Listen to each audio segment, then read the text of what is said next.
Sanctions, weapons of economic warfare, weapons of mass destruction, crimes against humanity, double standards, human shields, failed states, rogue regimes, economic warfare. Have you noticed how governments love to use big, dramatic terms to describe economic policies? Well, it's no accident. Words like these shape how we think about sanctions and the rest of the world. But what do they actually mean? And are sanctions really a legitimate weapon of economic warfare? That's what we'll talk about today. Hi, I'm your host. Sanctions are considered by many to be weapons of economic warfare. They are coercive measures used by states or international organizations to change the behavior of other states or non-state actors. Sanctions can take many forms, including embargoes, trade restrictions, asset freezes, and even diplomatic measures. You may have heard of sanctions imposed on countries like Iran, Cuba, or North Korea. These are examples of economic sanctions imposed by one or more states on another state. While sanctions are often portrayed as instruments of economic policy, they have significant legal ramifications and raise several ethical questions. In this episode, we'll delve into the legality of sanctions under international law. We'll discuss their effectiveness as a tool of foreign policy, examine the ethical considerations involved, and explore the practical implications for businesses and individuals. Before we dive into the details, let me introduce myself. I'm a professor at a university where I teach courses on international law and human rights. My research interests include international economic law and globalization. Let's get started. Part 1. The legal side. The legal basis for sanctions is multifaceted and depends on the type of sanction and the authority imposing them.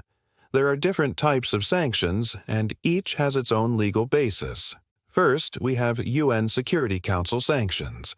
These are the most legally robust sanctions because they are authorized under Chapter 7 of the UN Charter. Remember that the UN Charter is the foundational document of the modern international system. It sets out the basic rules and principles for relations among states. Chapter 7 of the Charter deals with the Security Council's powers to maintain international peace and security. Under Article 43, all member nations promise to help the UN enforce any sanctions imposed by the Security Council. So UNSC sanctions are binding on all UN member states and are usually imposed in response to threats to international peace and security. They are backed by the full force of the international community and can include measures like arms embargoes, trade sanctions, travel bans, and asset freezes. Violations of UNSC sanctions can lead to further action by the Security Council, such as referral to the International Court of Justice or the imposition of individual state sanctions. Second, we have unilateral sanctions. These are sanctions imposed by a single state without the authorization of the United Nations Security Council. For example, the U.S. might impose sanctions on a country unilaterally if it feels that the sanctions are necessary to protect its national security or its citizens. Unilateral sanctions may be seen as controversial because they could potentially violate certain principles of international law. For instance, they could be perceived as a form of interference in the internal affairs of another state, which is generally frowned upon under international law.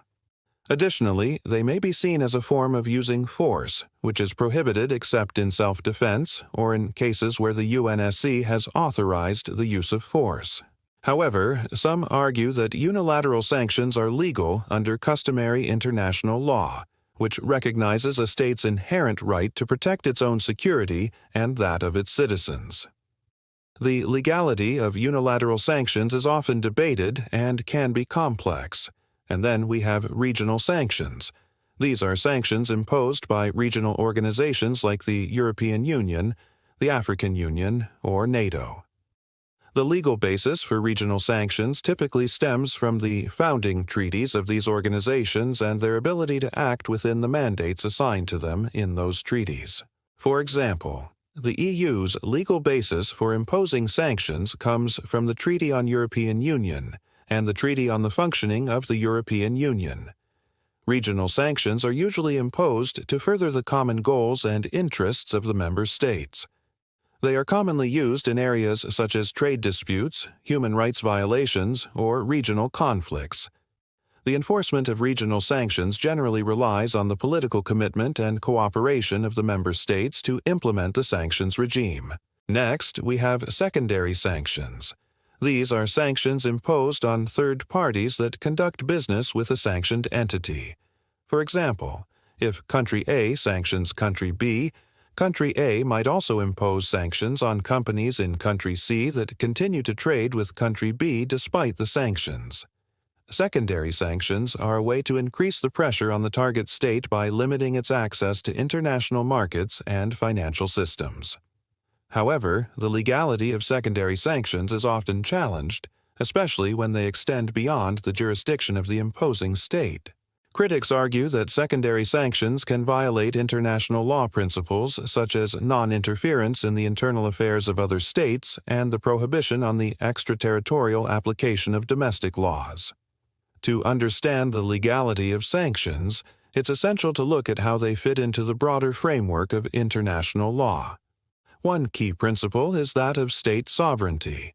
Sanctions can sometimes be seen as a way for more powerful states to interfere in the affairs of less powerful states.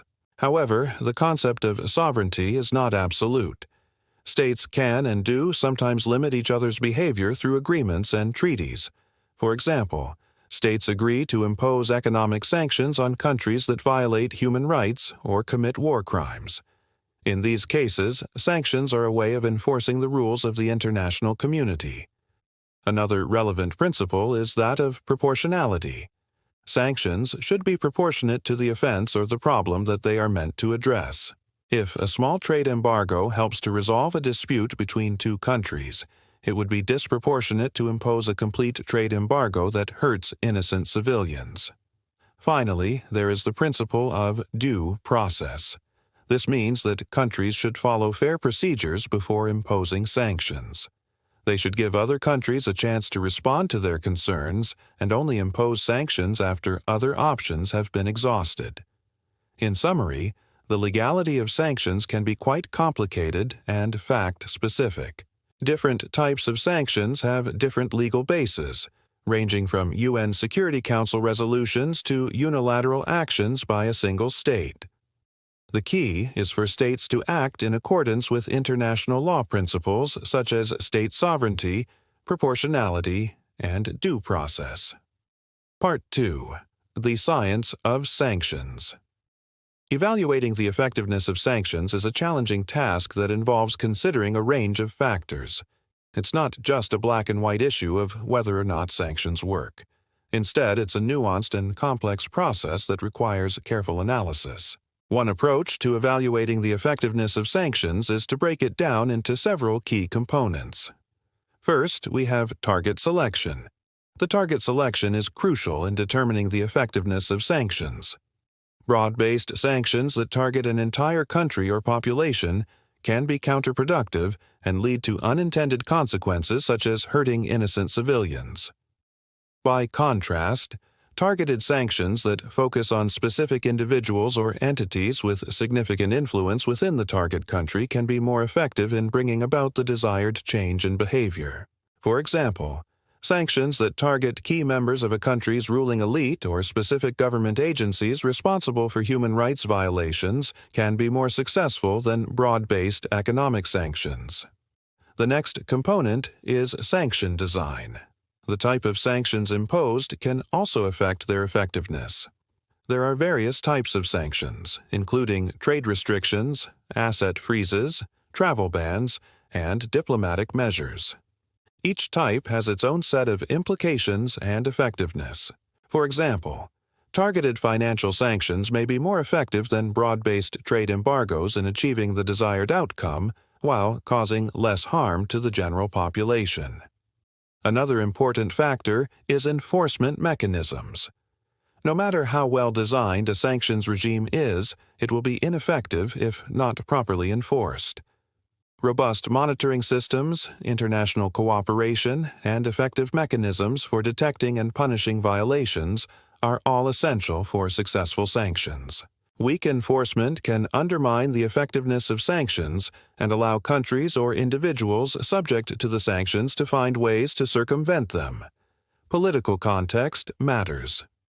The political context in which sanctions are imposed is another critical component to consider. When multiple countries impose sanctions on a target country, it sends a clear message that the international community is united on the issue and increases the likelihood that the sanctions will be effective.